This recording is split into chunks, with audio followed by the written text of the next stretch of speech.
Sadoshka haqiqiy ismi Sadoqat Hamidova o'zbekistonlik taniqli bloger va boshlovchi bo'lib, asosan Instagram ijtimoiy tarmog'idagi Sadoshka qiziqarli va turmush tarzi aks etgan videolari orqali tanilgan.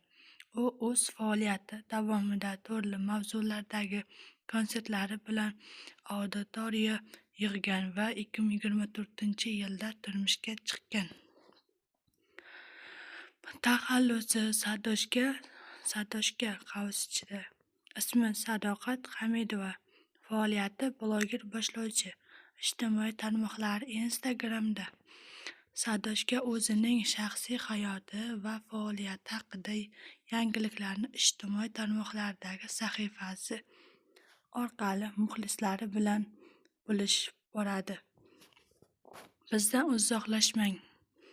Sadoshka haqida bizda ma'lumotlar hali juda ko'p.